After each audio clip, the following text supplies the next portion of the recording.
வாரத்தின் முதல் நாளே தேவனுடைய வார்த்தை கேட்கும்படியாக கூடி வந்திருக்கிறதான உங்கள் யாவருக்கும் கிறிஸ்து இயேசுவின் நாமத்தினாலே உங்களை வாழ்த்துகிறேன். நாம் சத்தியத்துக்காக தெரிந்து கொள்ளப்பட்ட வேத பகுதியை நாம் வாசி கேட்டோம். பிரசங்கி 7ஆம் அதிகாரம் 29வது வசனம். இதோ தேவன் மனுஷனை செம்மையானவனாக உண்டாக்கினார், அவர்களோ அநேக உபாய தந்திரங்களை தேடிக்கொண்டார்கள், இதை மாத்திரம் கண்டேன். ஒரு தாயின் கர்ப்பத்துல ஒரு குழந்தை தேவன் கொடுக்கிறாருன்னா அந்த குழந்தையை எப்படி உருவாக்குறாருன்னா செம்மையானவனாக என்ன செய்யறாருன்னா உருவாக்குறாரு. தாயின் கர்ப்பத்தில் இருக்கும்போது குழந்தை எப்படி இருக்குது? செம்மையானவனாக இருக்குது. ஆனால் உலகத்தில் வருகின்ற பொழுது மனுஷனுடைய துன்மார்க்கங்களை பிள்ளைகள் கற்றுக்கொள்ளும் பொழுது என்ன ஆயிடுறாங்க? அவர்களும் துன்மார்க்கர் ஆயிடுறாங்க. பாருங்க, தாயின் கர்ப்பத்தில் இருக்கும்போது குழந்தை எப்படி இருக்கிறாங்க பாருங்க. உபாகமம் 1ஆம் அதிகாரம் 39வது வசனம் பாருங்க. கொள்ளை ஆவார்கள் என்று நீங்கள் சொன்ன உங்கள் குழந்தைகளும் இந்நாளில் நன்மை தீமை அறியாத உங்கள் பிள்ளைகளும் அதில் பிரவேசிப்பார்கள். இந்த வேத வாக்கியத்தை பாருங்களேன். அதாவது தாயின் கர்ப்பத்தில் இருக்கும்போது குழந்தைகள் எப்படி இருக்கிறாங்க, வெளியே வரும்போது வளர்றாங்க. வளர்கின்ற பொழுது தேவன் சொல்றாரு, இந்நாளில் நன்மை தீமை அறியாத உங்கள் பிள்ளைகள்ன்ற. சரி, ஒரு குழந்தைக்கு நன்மை தீமை என்பதே தெரியல. அந்த குழந்தை கிறிஸ்துவை போல் பூர்ணமா இருக்குதா? பூர்ணமெல்லாம் இல்லை. ஏன்னா நன்மை தீமையை அறிந்து நன்மையை பற்றி கொண்டு அதன்படி வாழும் போதுதான் அந்த குழந்தை வளரும் போது எப்படி இருக்கும்? பூர்ணமா இருக்கும். நன்மை தீமையே குழந்தைக்கு தெரியல, அது பூர்ணமா இருக்குமா? இன்னைக்கு மூளை வளர்ச்சி இல்லாத குழந்தைகள் இருக்கிறாங்க. நன்மை எது தீமை எதுன்னு அவங்களுக்கு தெரியாது. ஆதலால் அவர்கள் பூர்ணமானவங்களா இருக்கிறாங்களா? பூர்ணமானவங்களா இல்லை. அப்ப தேவன் ஒரு குழந்தையை தாயின் கர்ப்பத்திலே உருவாக்கின்ற பொழுது செம்மையானவனாக என்ன செய்யறாருன்னா உருவாக்குறார். பிள்ளைகள் பிறந்து வளர்கின்ற பொழுது அவங்க எப்படி இருக்கிறாங்கன்னா நன்மை தீமையை அறியாதவர்களா இருக்கிறாங்க. என்னைக்கு நன்மை தீமையை அறிந்து கொள்றாங்களோ அவர்கள் தீமையை பற்றி கொள்கின்ற பொழுது அவங்க என்ன ஆயிடுறாங்க? பொல்லாதவர்களாயிடுறாங்க. இல்லைங்களா? மத்தேயு சுவிசேஷம் 18ஆம் அதிகாரம் 10ஆம் வசனம் பாருங்க. இந்த சிறியரில் ஒருவனையும் அற்பமாய் எண்ணாதபடிக்கு எச்சரிக்கையாயிருங்கள், அவர்களுக்குரிய தேவதூதர்கள் பரலோகத்தில் என் பரமபிதாவின் சமூகத்தை எப்பொழுதும் தரிசிக்கிறார்கள் என்று உங்களுக்கு சொல்லுகிறேன். இயேசு பிள்ளைகளை பார்த்து சொன்னார். என்ன சொல்றார் பாருங்க, சிறியரில் ஒருவனையும் அற்பமாய் எண்ணாதபடிக்கு எச்சரிக்கையாருங்க, அவர்களுக்குரிய தேவதூதர்கள் எங்க இருக்கிறாங்க? பரலோகத்தில் என் பரமபிதாவின் சமூகத்தை எப்போதுமே தரிசிக்கிறாங்க. அப்ப பிள்ளைகளுக்குரிய குழந்தைகளுக்குரிய தேவதூதர்கள் இருக்கிறாங்களா? அவங்க என்ன செய்யறாங்க? நித்தமும் தினந்தோறும் யாரை சந்திக்கிறாங்க? தேவனை சந்திக்கிறாங்க. லூக்கா புஸ்தகம் 18ஆம் அதிகாரம் 16, 17 பாருங்க. இயேசுவோ அவர்களை கொண்டு வரும்படிக்கு கட்டளையிட்டு, சிறு பிள்ளைகள் என்னிடத்தில் வருகிறதற்கு இடம் கொடுங்கள், அவர்களை தடை பண்ணாதிருங்கள், தேவனுடைய ராஜ்யம் அப்படிப்பட்டவர்களுடையது. எவனாகிலும் சிறு பிள்ளையை போல் தேவனுடைய ராஜ்யத்தை ஏற்றுக்கொள்ளாவிட்டால் அதில் பிரவேசிக்க மாட்டான் என்று மெய்யாகவே உங்களுக்கு சொல்கிறேன். சிறு பிள்ளைகளை இயேசு இடத்துல கூட்டிட்டு வர்றாங்க. அப்போஸ்தலர் என்ன செய்யறாங்க? தடை பண்றாங்க. இயேசு உடனே அவங்களை கடிந்து கொண்டார். பிள்ளைகள் இடத்தில் வருவதற்கு என்ன செய்யுங்க? இடம் கொடுங்கள். ஏன்னா தேவனுடைய ராஜ்யம் எப்படிப்பட்டதா இருக்குது? அந்த சிறு பிள்ளைகளை போல் இருக்குன்னு சொல்றார். அவர் சொல்றாரு பாருங்க, 18, 16 பாருங்க. அவர்களை தடை பண்ணாதிருங்கள், தேவனுடைய ராஜ்யம் அப்படிப்பட்டவர்களுடையதுன்ற. பேதுரு புஸ்தகத்துல சொல்லும் பொழுது துர்க்குணத்திலே குழந்தைகளா இருங்கள். கர்த்தருடைய பிள்ளைகள் துர்க்குணத்தில் எப்படி இருக்கணுமா? குழந்தைகள். குழந்தைகளுக்கு ஏதாவது துர்க்குணம் தெரியுமா? எந்த துர்க்குணமே தெரியாது. அவர்கள் பரிசுத்தம் உள்ளவங்களா இருப்பாங்க. அப்ப தேவனுடைய ராஜ்யத்தில் இருக்கக்கூடியவர்கள் எப்படி இருப்பாங்க? பரிசுத்தம் உள்ளவங்களா இருப்பாங்க. குழந்தைகளை பற்றி வேத வாக்கியத்திலே புதிய ஏற்பாட்டிலே மேன்மையா என்ன பண்ணப்பட்டிருக்குன்னா சொல்லப்பட்டிருக்கு. ஆனா எந்த தேவன் அப்படி சொல்றாரோ அதே தேவன் தான் பழைய ஏற்பாட்டுல சில காரியங்கள்லாம் பண்ணிக்கிறாரு. அது என்னங்கிறத நம்ம பார்க்கலாம். ஆதியாகமம் 7ஆம் அதிகாரம் 23ஆம் வசனம் பாருங்க. மனுஷர் முதல் மிருகங்கள் ஊரும் பிராணிகள் ஆகாயத்து பறவைகள் பரியந்தமும் பூமியின் மேல் இருந்த உயிருள்ள வஸ்துக்கள் யாவும் அழிந்து அவைகளால் பூமியில் இராதபடிக்கு நிக்கிரகமாயின. நோவாவும் அவனோடு பேழையில் இருந்த உயிர்கள் மாத்திரம் காக்கப்பட்டன. இந்த சம்பவம் நம்ம நல்லா தெரியும் இல்லைங்களா? பழைய ஏற்பாட்டிலே நோவாவின் காலத்துல தேவன் ஜலப்பிரளயத்தை வர பண்ணி ஒட்டுமொத்த உலகத்தை என்ன பண்ணிட்டாருங்க? அழிச்சு போட்டார். இன்னைக்கு ஒரு கூட்ட மக்கள் சொல்றாங்க, தேவனுக்கு மனசாட்சியே கிடையாது. என்ன சொல்றாங்க? தேவனுக்கு மனசாட்சியே கிடையாது. பிள்ளைகளை இப்படி கொண்டு போடுவாரா? மனுஷர்களை கொல்லலாம், யாரை கொண்டு போட்டிருக்கிறாருங்க? ஜலப்பிரளயத்துல பிள்ளைகளையும் குழந்தைகளையும் என்ன பண்ணிக்கிறாருங்க? கொண்டு போட்டிருக்கிறாரு. இவர் தேவனா? இந்த தேவனை தான் கிறிஸ்தவர்கள் வணங்குறாங்க. இப்படிப்பட்ட தேவனை நம்ம வணங்கணுமா? இப்படிப்பட்ட தேவனை தொழுது கொள்ளணுமா? இன்றைக்கு ஒரு கூட்ட மக்கள் யாரை பரியாசம் பண்றாங்க? தேவனை பரியாசம் பண்றாங்க. பரலோகத்திலே இவர்களுக்குரிய தூதர்கள் பரலோகத்தில் நித்தமும் என் பிதாவின் சமூகத்தில் தரிசிக்கிறார்கள். தேவனுடைய ராஜ்யம் இந்த பிள்ளைகள் போல் இருக்கிறது அப்படின்னு இயேசு சொல்றாரு. ஆனால் பழைய ஏற்பாட்டிலே தேவன் இதை என்ன பண்ணிக்கிறாருங்க? செஞ்சுக்கிறார். நோவாவுடைய காலத்திலே அந்த ஜலப்பிரளயத்துல குழந்தைகள் செத்துருக்க மாட்டாங்களா? பிள்ளைகள் செத்துருக்க மாட்டாங்களா? புருஷர்களும் ஸ்திரீகள் மாத்திரமா செத்து போனாங்க. அப்ப தேவன் ஏன் அப்படி செஞ்சாரு? காரணம் என்ன?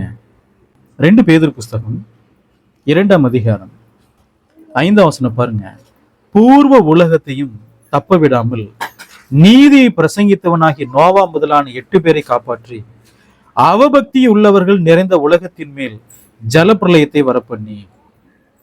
தேவன் யாரை ரட்சித்தார்? யாரை ஆக்கினிக்குள்ளாக தீர்த்தார்? தேவ பக்தி உள்ளவர்களை. பாருங்க, 100 வருஷம் ஒரு பிரசங்கம் பண்றார்.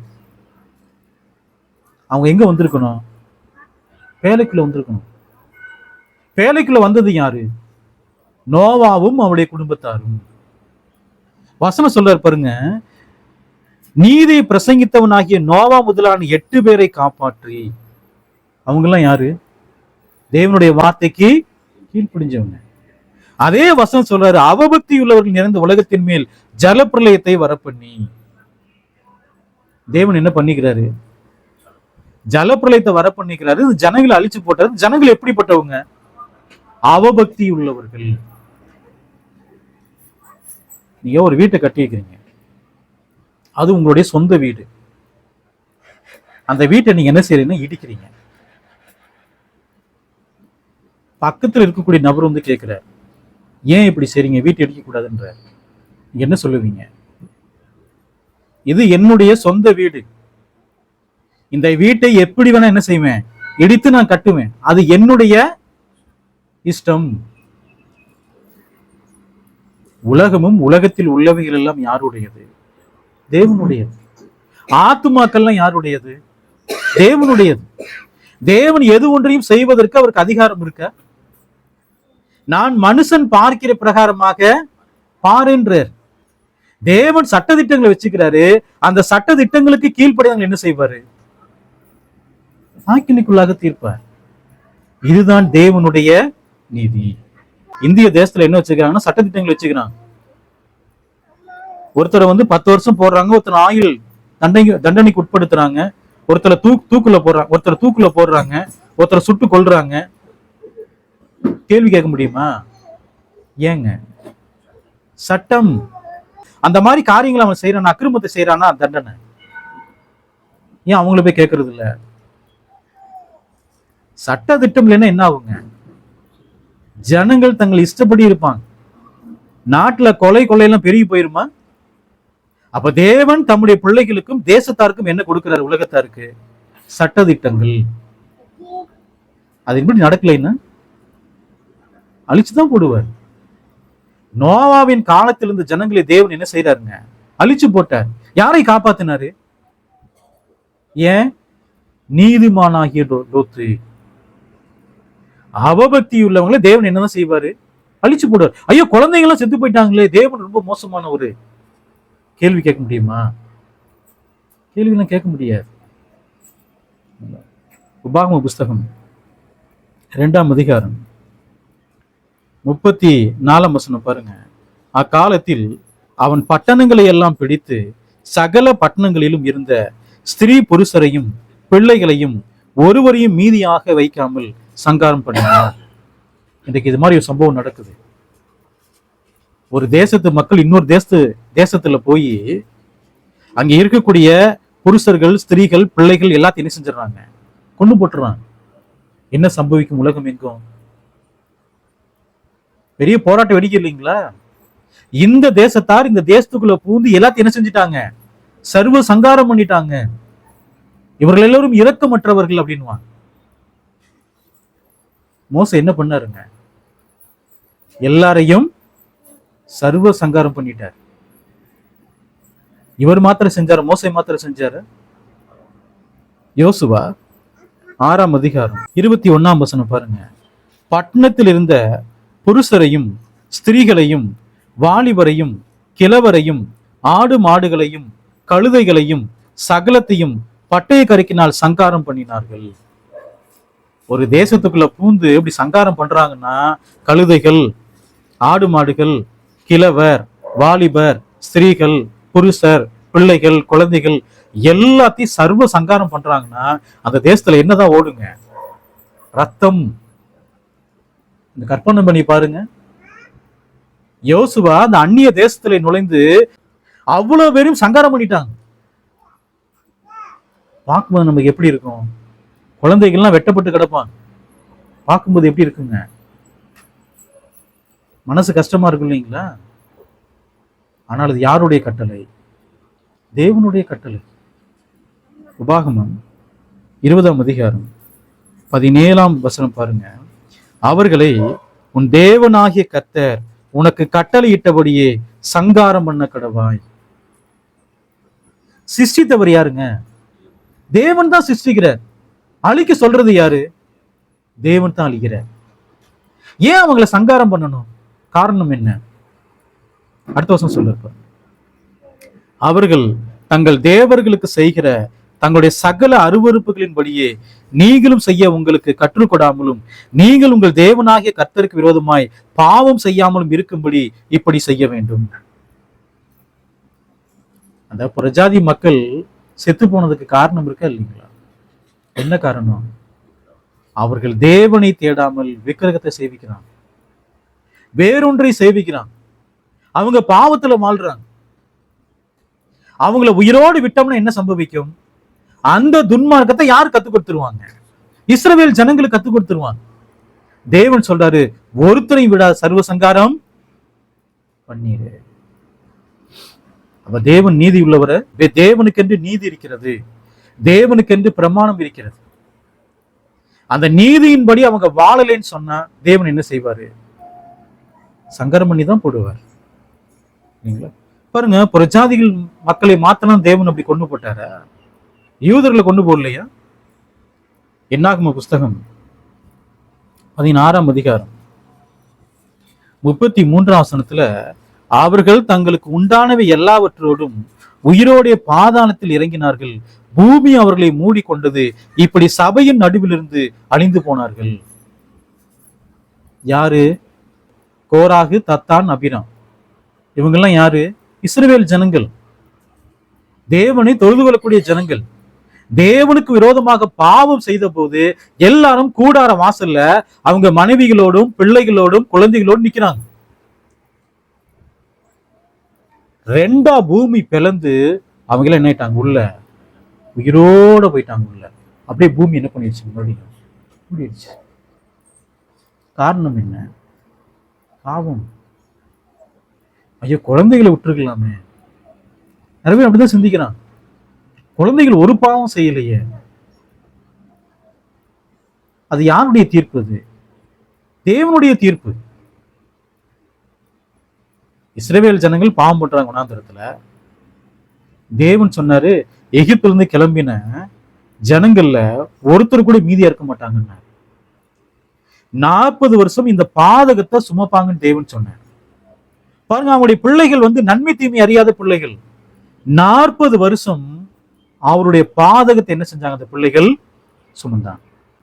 பெற்றோர்கள் செய்யக்கூடிய பாவம் பிள்ளைகளை பாதிக்குமா? பெற்றோர்கள் செய்த பாவம் பிள்ளைகளை பாதித்ததா இல்லையா? பாருங்க, 40 வருஷம் அவங்களும் எங்கதான் இருக்கிறாங்க? வனாந்தரத்துல. பெற்றோர்கள் செய்யக்கூடிய பாவத்தை பிள்ளைகள் என்ன செய்யறது இல்ல? சுமக்கிறது இல்ல.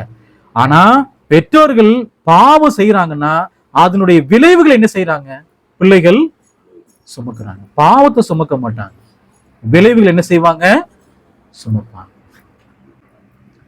பெற்றோர்கள் ஒரு விபச்சாரமோ வேசித்தனமோ செய்யறாங்க.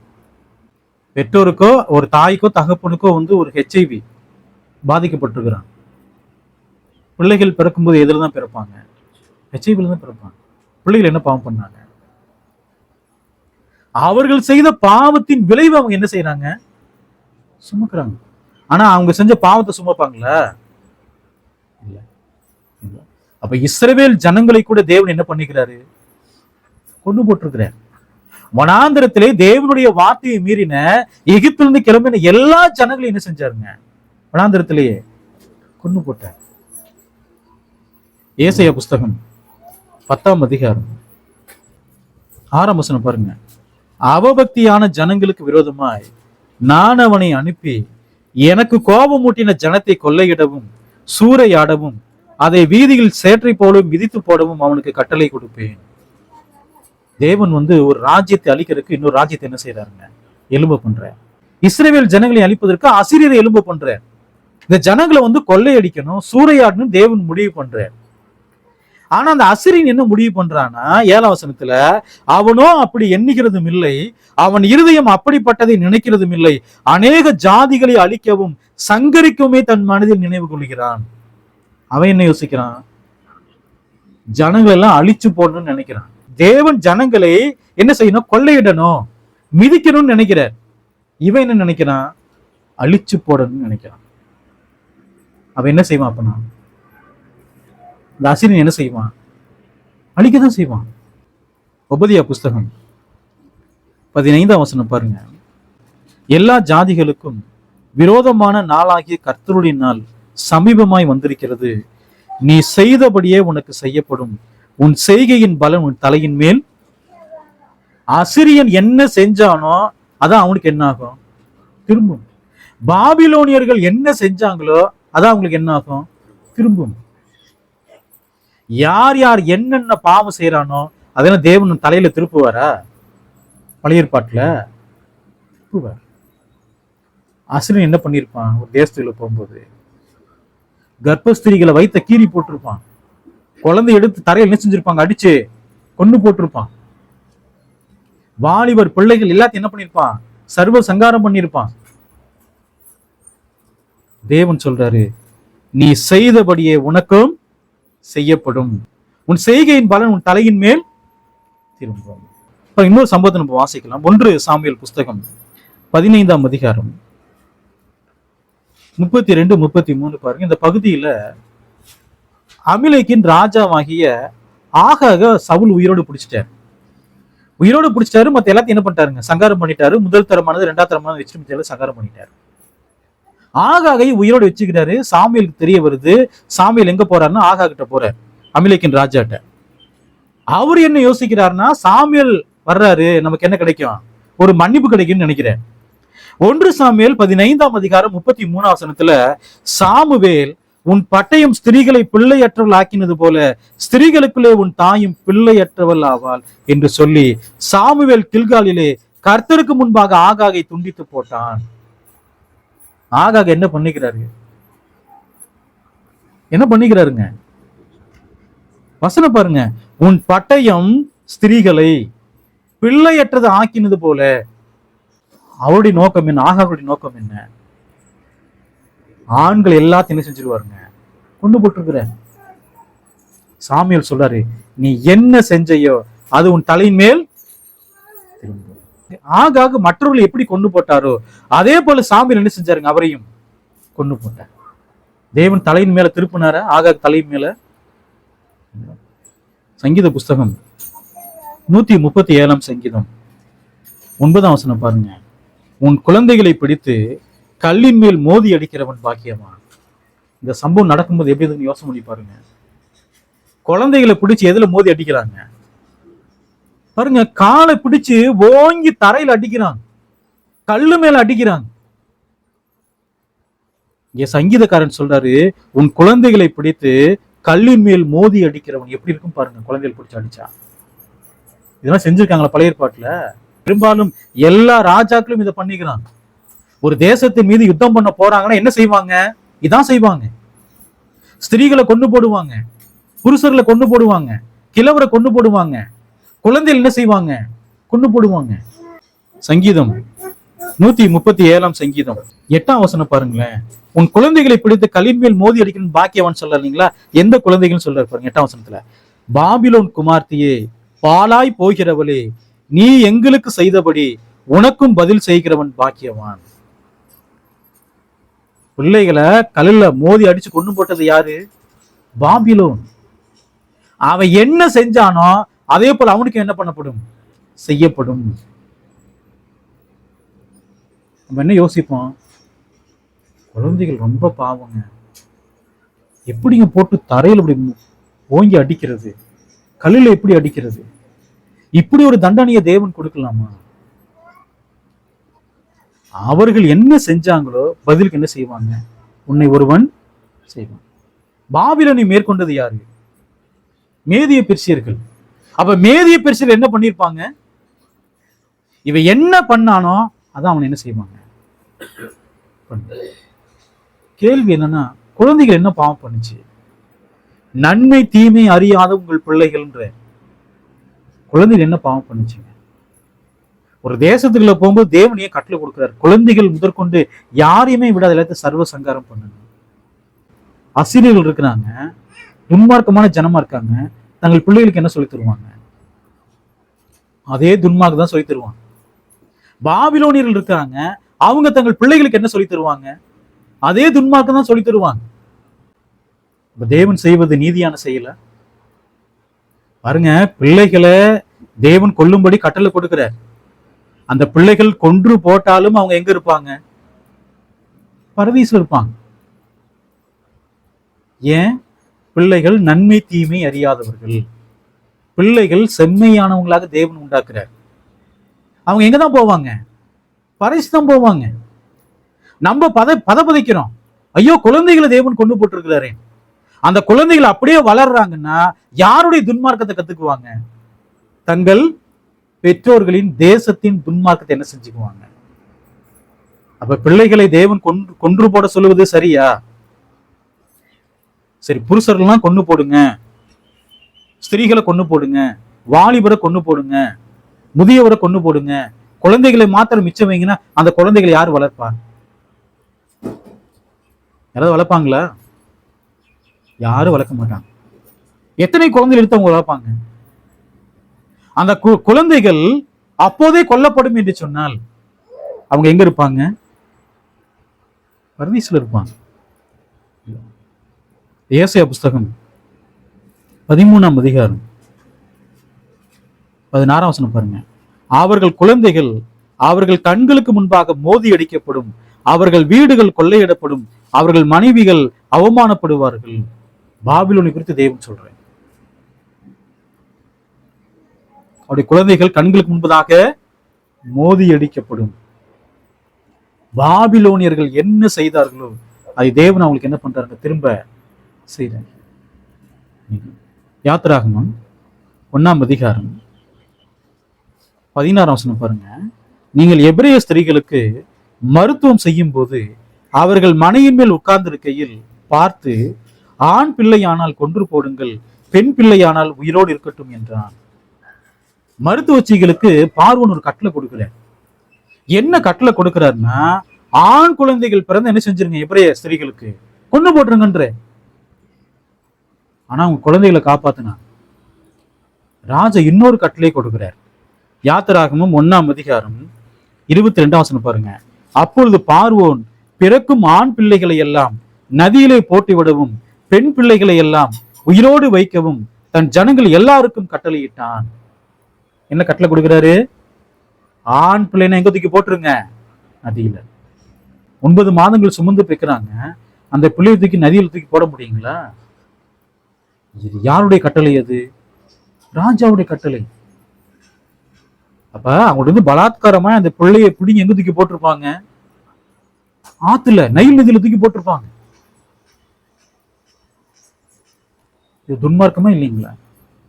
அவர் என்ன யோசிக்கிறார் பார்வோன்னு? இந்த ஜனங்கள் என்ன ஆயிட்டாங்க? பெருகிட்டே இருக்கிறாங்க. அப்ப என்ன செய்யணும்? இந்த பிள்ளைகள் என்ன செய்யணும்? ஆண் பிள்ளைகள்லாம் கொண்டு போட்டுறணும். தேவன் அவருக்கு என்ன செஞ்சாரு? எகிப்து தேசத்தாருக்கு.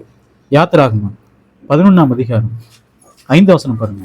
அப்பொழுது சிங்காசனத்தின் மேல் வீற்றிருக்கும் பார்வோனுடைய தலைப்பிள்ளை முதல் ஏந்திரம் வரைக்கும் அடிமை பெண்ணுடைய தலைப்பிள்ளை வரைக்கும் எகிப்து தேசத்தில் இருக்கிற முதற்பேர் அனைத்தும் மிருக ஜீவன்களின் தலையீற்று அனைத்தும் சாகும் என்று உரைக்கிறார் என்று சொன்னதும் அன்றி, பார்வோன் என்ன செய்தாரோ தேவன் பதிலுக்கு செஞ்சார? எகிப்துல எல்லாருடைய வீட்டில் இருக்கக்கூடிய தலைப்பிள்ளை எல்லாம் என்ன ஆயிடுச்சுங்க? செத்து போச்சு. ஆடு மாடுகள்ல தலையீற்றுகள் என்ன ஆயிடுச்சு? எல்லாமே. தேசம் எங்கும் என்னதான் இருந்தது? 11:6 அதனால் எகிப்து தேசம் எங்கும் முன்னும் பின்னும் ஒரு காலம் உண்டாகாத பெரிய கூக்குரல் உண்டாகும். தேவன் நீதியை சரி கட்டுறாரா? அவர்கள் இஸ்ரவேல் ஜனங்களுக்கு அதை செஞ்சாங்க. தேவன் அவங்களுக்கு செஞ்சார். அதை வீட்டின் தலைப்புல என்னவா வருவாங்க? பார்வோன் வீட்டுல ராஜா. தேவன் யாரையும் கொண்டு போட்டாருங்க? தலைச்சன் பிள்ளை எல்லாத்தையும் என்ன பண்ணிட்டாங்க? கொண்டு போட்டார். நியாயாதிபதிகள் 1ஆம் அதிகாரம் 5 வசனம் பாருங்க. பேசேக்கிலே அதோனி பேசேக்கை கண்டு அவனோடு யுத்தம் பண்ணி கானானியரையும் பெர்சியரையும் வெட்டினார்கள். அதோனி பேசேக் ஓடி போகையில் அவனை பின்தொடர்ந்து பிடித்து அவன் கைகளும் கால்களிலும் பெருவிரலை தரித்து போட்டார்கள். அப்பொழுது அதோனி பேசேக், நல்லா கவனிங்க, இஸ்ரவேல் ஜனங்கள் உள்ள போறாங்க, போய் யாரை வெட்டி போட்டாங்க? எல்லாத்தையும் வெட்டி போட்டு அதோனி பேசேக்க என்ன செய்யறாங்கன்னா உயிரோட பிடிக்கிறாங்க. உயிரோட பிடிச்சு அவருடைய கை விரல் இருக்கு இல்லைங்களா, கட்டை விரல், 2 கட்டை விரலையும் தரிச்சு போட்டாங்க. கால் கட்டை விரல என்ன பண்ணிட்டாங்க? தரிச்சு போட்டாங்க. ஏன் அப்படி செஞ்சாங்க? இது நினைக்கும் போது ரொம்ப கொடூரமா இருக்கு இல்லைங்களா? இந்த கை கட்டை விரல் இல்லைன்னா உங்களால சாப்பிட முடியுமா? ஏதாவது வேலை செய்ய முடியுமா? கால் கட்டை விரல் உங்களுக்கு நடக்க முடியுமா? கட்டை விரல் இல்லாமல், கால் கட்டை விரல் கை கட்டை விரல் இல்லாமல் ஏதாவது வேலை செய்ய முடியுமா? ஒரு வெயிட்டை நீங்க தூக்க முடியுமா? ஏன் இந்த ராஜாவுக்கு அதை செஞ்சாங்க? நியாயாதிபதிகள் 1ஆம் அதிகாரம் 7 வசனம் பாருங்க. அப்பொழுது அதோனி பேசேக் 70 ராஜாக்கள் கை கால்களின் பெரியவர்கள் தரிக்கப்பட்டவர்களாய் என் மேஜையின் மேல் கீழ் விழுந்ததை பொறுக்கி தின்றார்கள். அதோனி பேசேக் என்ன பண்ணிக்கிறாருங்க? 70 ராஜாக்களை மேற்கொண்டிருக்கிறாரு. 70 ராஜாக்களை மேற்கொள்ளும் போது அவங்களை உயிரோடு பிடிச்சு கால் கட்டவர்களை தரிச்சு போட்டு கை கட்டவர்களை தரிச்சு போட்டு எங்க உட்கார வச்சிருந்தாருங்க? அவர் அப்பம் சாப்பிடக்கூடிய மேய்ச்ச பக்கத்துல. கீழே விழுறத அவங்க பொறுக்கி என்ன பண்ணாங்க? இவ்வளவு கொடூரமான ஒரு ராஜா. வசனம் அவர் சொல்ல பாருங்க, நான் எப்படி செய்தேனோ அப்படியே தேவன் எனக்கும் செய்து சரி கட்டினார் என்றான். அவன் எருசலேமுக்கு கொண்டு போனார்கள். அங்கே அவர் என்ன புரிஞ்சுக்கிட்டு இருந்தாரு? இது தேவனுடைய நீதி. தேவன் நீதியை செய்யக்கூடியவரா? இந்த அதோனி பேசைக்கு என்ன பண்ணாரோ அதான் அவருக்கு சம்பவித்ததா? எப்படி இருக்கும் அவருக்கு? அந்த 70 ராஜாக்கள் அவருடைய அப்ப மேஜை கீழே இருக்கும்போது எப்படி இருந்திருப்பாங்க? ராஜாவா இருந்தவங்க இல்லைங்களா? தேவன் திரும்ப செஞ்சார். அதை திரும்ப பண்ணார். ஓசியா புஸ்தகம் 13ஆம் அதிகாரம் 16 வசனம் பாருங்க. சமாரியா தன் தேவனுக்கு விரோதமாய் கலகம் பண்ணினபடியால் குற்றம் சுமத்தப்பட்டதா இருக்கும். அவர்கள் பட்டயத்தால் விழுவார்கள். அவருடைய குழந்தைகள் மோதி அடிக்கப்படும். அவருடைய கர்ப்பவதிகள் கீறப்பட்டு போவார்கள். தேவனுடைய வார்த்தைகளுக்கு கீழ்ப்படியாத சமயாவுக்கு தேவன் கொடுக்கக்கூடிய தண்டனை என்ன? உன் பிள்ளைகள் மோதி அடிக்கப்படுவாங்கன்ற. சமரியா தேசம் எங்கும் என்னதான் வச்சிருந்தாங்க? எல்லாமே விக்கிரக வணக்கம் தான். பிள்ளைகளை தேவன் மோதி அடிக்க சொல்றாரு. மோதி அடிக்கிறாங்கன்னு வச்சுக்கோங்களேன், பிள்ளைகள் எங்க போயிருவாங்க? பரதீசுக்கு போயிருவாங்க. இந்த துன்மார்க்கமான ஜனம் எங்க போவாங்க?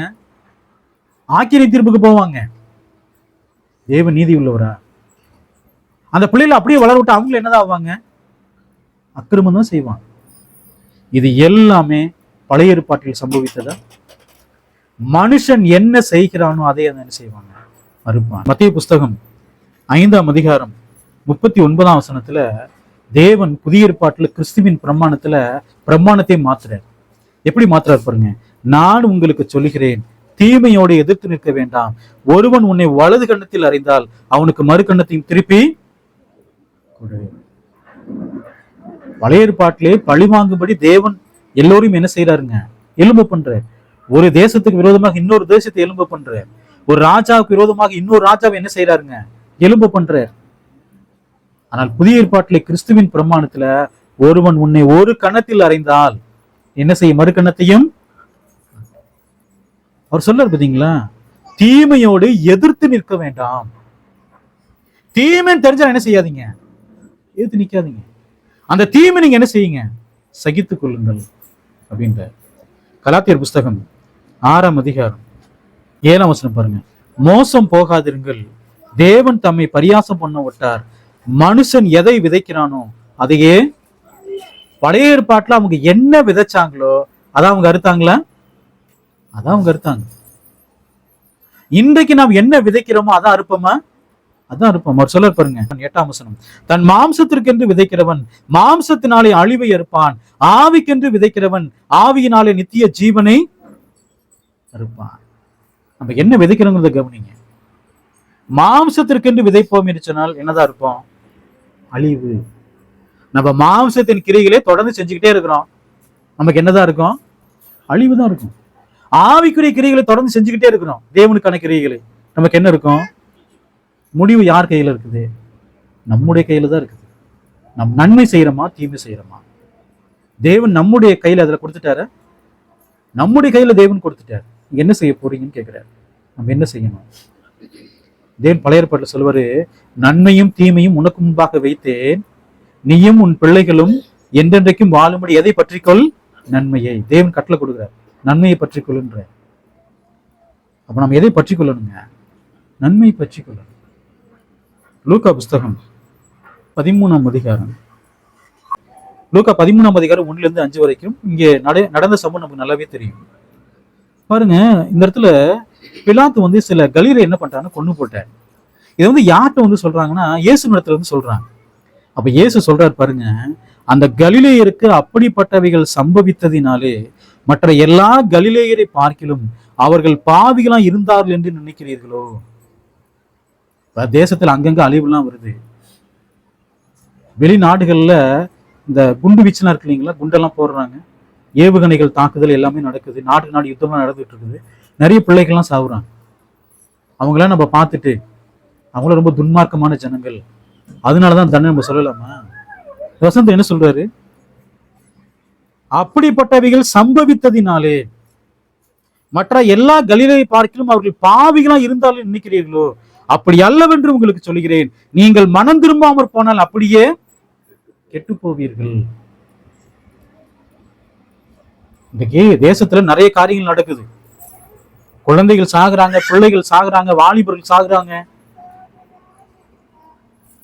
இதெல்லாம் நம்ம பார்க்கும்போது அவங்களாம் என்ன பாவம் செஞ்சாங்களோ தெரியல, அதெல்லாம் செத்து போயிட்டாங்கன்னு சொல்லலாமா? தேவன் அதன் மூலமாக நமக்கு என்ன கொடுக்கிறாருங்க? எச்சரிப்பு கொடுக்கிறார். அவர் சொல்றார் பாருங்க, நீங்கள் மனம் திரும்பாமற் போனால் எல்லாரும் அப்படியே கெட்டு போவீர்கள். ஒவ்வொரு நாளும் தேவன் நம்மிடத்துல என்ன எதிர்பார்க்கிறாரு? மனம் திரும்புதல், மனம் திரும்பி ஜீவிக்கணும்ன்ற. அதே போல சம்பவம் நமக்கும் நேரலாமா? நிச்சயமா நேரலாம். நம்முடைய பிள்ளைகளுக்கு நேரலாமா? நிச்சயமா நேரலாம். தேவன் யாரை காப்பாற்றுவார்? யாரை அழித்து போடுவார்? தேவ பக்தி உள்ளவர்களை காப்பாற்றுவார், அநீதி உள்ளவர்கள் என்ன செய்வாருங்க? அதான் தேவனுடைய நீதியே.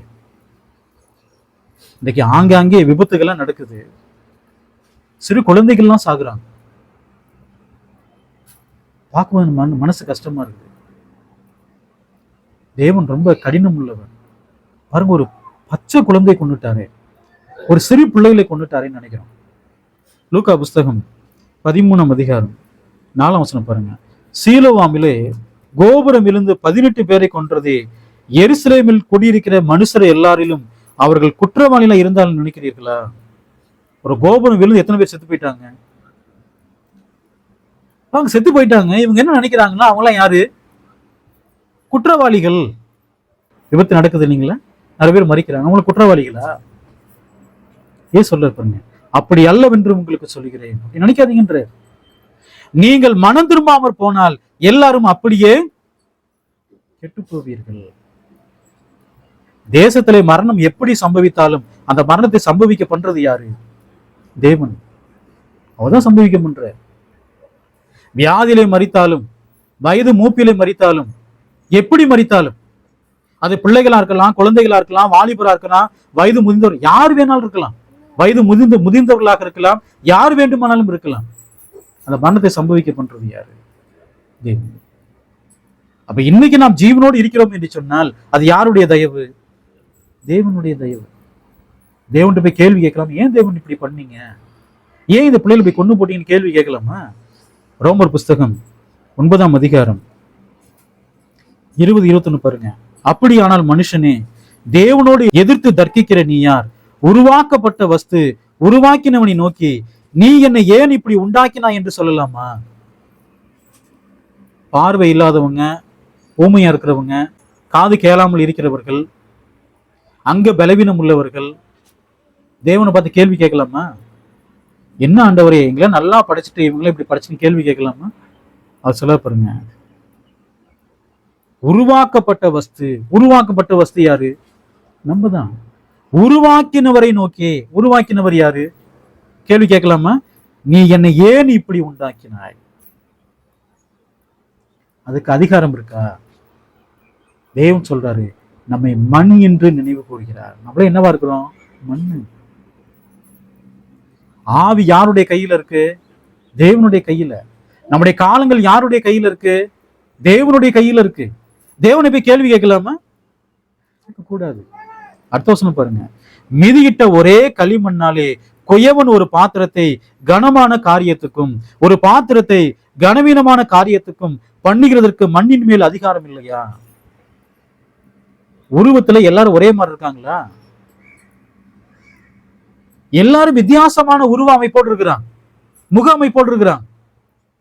என்ன ஆண்டவரே, அவங்களை ஒல்லியா படைச்சிட்டீங்க, குண்டா படைச்சிட்டீங்க கேட்கலாமா? என்னை குண்டா படைச்சிட்டு அவங்களை ஒல்லியா படைச்சுன்னு கேட்கலாமா? பாருங்க, வசனம் சொல்ல பாருங்க. மிதியிட்ட ஒரே களிமண்ணாலே எல்லாம் எங்கிருந்தா உண்டாக்குறாங்க? தாயின் கர்ப்பத்திலிருந்து தேவன் உருவாக்குறாரு. குயவன் ஒரு பாத்திரத்தை கனமான காரியத்துக்கும். ஆண்டவரே, நீ ஏன் இப்படி தரித்திரமா படிச்சிட்டீங்க, அவ்வளவு பெரிய பணக்காரன், அவனை அந்த மாதிரி படைச்சிருக்கலாம்னு கேட்கலாமா தேவன்கிட்ட போய்? சொல்ற, கனமான காரியத்துக்கும் ஒரு பாத்திரத்தை கனவீனமான காரியத்துக்கும் பண்ணுகிறதற்கு மண்ணின் மேல் அவனுக்கு அதிகாரம் இல்லையோ? குயவனுக்கு மண்ணின் மேல் என்ன இருக்குங்க? அதிகாரம். ஒரு பாத்திரத்தை கனமா உருவாக்குவாரு, ஒரு பாத்திரத்தை எப்படி உருவாக்குவாருங்க? கனவீனமா உருவாக்குவாரு. கேள்வி கேட்க முடியுமா? எந்த கேள்வியும் என்ன செய்ய முடியாதுங்க தேவன் இடத்துல, கேட்க முடியாது. அப்ப தேவன் செய்யக்கூடிய கிரிகள் எல்லாம் எப்படிப்பட்டது? எல்லாமே நீதியானது. அவர் இந்த பூமியிலே அவர் என்ன சம்பவிக்க பண்றாரோ எல்லாமே எப்படிப்பட்டதுங்க?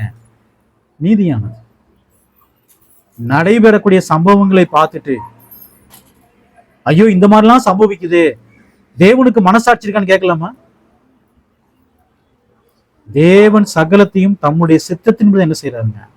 நடத்துறார். வெளிப்படுத்தின விசேஷம் 16ஆம் அதிகாரம் 7ஆம் வசனம் பாருங்க. பலிபீடத்திலிருந்து வேறொருவன், ஆம் சர்வ வல்லமையுள்ள தேவனாகிய கர்த்தாவே, உம்முடைய நியாய தீர்ப்புகள் சத்தியமும் நீதியுமானவர்கள் என்று சொல்ல கேட்டேன். தேவன் எது ஒன்றை செய்தாலும் நம்ம என்ன அறிக்கை பண்ணணுங்க? அவருடைய நியாய தீர்ப்புகள் நீதியும் சத்தியமுமானவைகள் அப்படின்னு அறிக்கை பண்ணணும். யோபு சொன்னார் இல்லைங்களா, எல்லாவற்றையும் இழந்து போன போது கூட கர்த்தர் கொடுத்தார், கர்த்தர் எடுத்தார், கர்த்தருடைய நாமத்துக்கு ஸ்தோத்திரம். ஏன் அப்படி சொன்னார்? காரணம் என்ன? தேவன் செய்யக்கூடிய எல்லா காரியமும் சத்தியமும் நீதியுமானவைகள். உன் பிள்ளைகளை கல்லின் மேல் மோதி அடிக்கிறவன் வாக்கியமா. அவங்க என்ன செஞ்சாங்களோ தேவன் அவங்க தலைமை என்ன செஞ்சாருங்க? திருப்பினார். பிள்ளைகள் பாவம் அறியாதவங்க தான், நன்மை தீமை அறியாதவங்க தான். பழைய ஏற்பாட்டுல தேவன் கொல்ல சொல்றாருன்னா அவங்க கொல்லணும். அப்படி அவர்கள் கொன்று போடப்படும் பொழுது அவங்க எங்கதான் இருப்பாங்க? பிள்ளைகள், குழந்தைகள்னா பரதீசில் தான் இருப்பாங்க. அப்ப தேவனுடைய நியாய தீர்ப்புகள் சத்தியம் நீதிமானவைகளை நம்ம மறிக்கிற வரைக்கும் நாம் தேவனை அப்படிதான் நம்ம என்ன செய்யணுங்க, மகிமைப்படுத்த வேண்டும். இந்த தேவனுடைய வார்த்தையை கேட்டதாங்க உங்கள் ஒவ்வொருவரையும் தேவன் தாமே ஆசீர்வதிப்பாராக. ஆமென்.